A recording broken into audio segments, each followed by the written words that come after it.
पुलिसनि मालखुंबाय एबा नायमाथारनि मालखुंबाय फेरावै बोथारजाना नायखा कल्याणपुर प्रेस क्लाबनि कासको पातिमनो किथिंगै इंडिया जर्नालिस्ट यूनियननि तांपाक पुरनक सरकारखौबो हास्ते कमिटिनि तांपां सन्तोष गुप्तेखौबोनि अक्टमाथुमेर कल्याणपुर थानाव थांगै असिबाय मालायै ग्राक माजारादानि सानमुंनार लेखा थागनि खायते खायना थांगै खय हांखनि गोजाम अक्टमाथुमनाय एबा कल्याणपुर प्रेस क्लाबनि कासको सजल देब बोथारा नायजाखा मालखुं फेरावै पातिमो सेमाखा दिनै दिबनि दामनि तामाजरा तेलियामरा थानि मालखुं बायखे हापांनि थक फालै तंमानि कक्टमा तंमानि अकक्टमा मानखिनो सजल देब खबै गुबुनि कक्टमाथुमेर पातिमुं तिसाना थांमानि ते दाराक्सितांनो रमानि एसपिओ जवान एबा तेलियामुरा थानाबो मालखुं मथरै तंनाय मनरन देबनाथ बनकक थाइसा थाइनै सिंखिनो जलिजागै मनोरंजन देबनाथ फान फुनगै कक्टमा थुमनाय सजल देबनो मालखुं फेरै बोथारनायखा अबाहायजराबो आमसेनि लोकरंति कुबुनि कक्टमा थुमनाय पालपालके कासुलायखा कक्टमा यागलो कक्टमा हजाका कल्याणपुर थानाबो कक्टमा मानखिनो कल्याणपुर थानि नायमाथार पातिमुं थायो फाइलेखा ঘটনাটিতে আসলে কি 22 তারিখের যে ঘটনা ঘটেছে সজলের সাথে কল্যাণপুর প্রেস ক্লাবের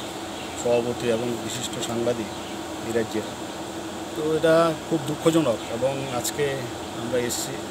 আমি ওই দিন রাত্রেই ওসি সাহেবের সাথে কথা বলেছি, এসডিও সাহেবের সাথে কথা বলেছি, রাত্রে অনেকক্ষণ এসডিও সাহেবের সাথে আমার কথা হয়েছে এবং এসপিকেও ট্রাই করেছিলাম।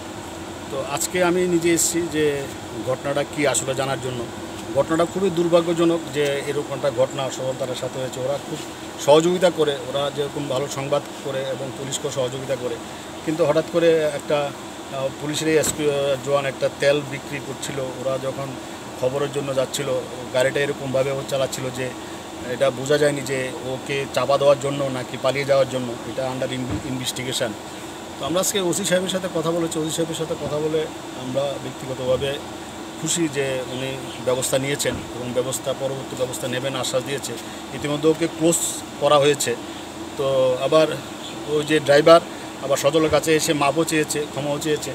তো বিষয়টা আমরা দেখছি এটা কি করা যায়, কিন্তু ওকে আমরা এরকমভাবে যে ও একটা অপরাধ করেছে, নিশ্চিতভাবে বলা যেতে পারে ও একটা অপরাধ করেছে, কিন্তু ওকে আমরা কিভাবে কি করব এটা আমরা সবাই মিলে আলোচনা করে যা করার করব। কিন্তু ঘটনাটা অত্যন্ত নিন্দনীয় এবং দুর্ভাগ্যজনক এবং কল্যাণপুরের সাংবাদিকরা থানার সামনে বসতে হয়েছে। এটাও খুব আনফর্চুনেট যে ওনারা এই ঘটনায় থানার সামনে ধর্ণা দিতে হয়েছে। পুলিশ যদি তৎক্ষণাৎ ব্যবস্থা নিত তাহলে হয়তো ওরা থানার সামনে বসতে হতো না। যাই হোক, আজকে আমরা কথা বলেছি, দেখি পরবর্তী পদক্ষেপ কী গ্রহণ করা যায়।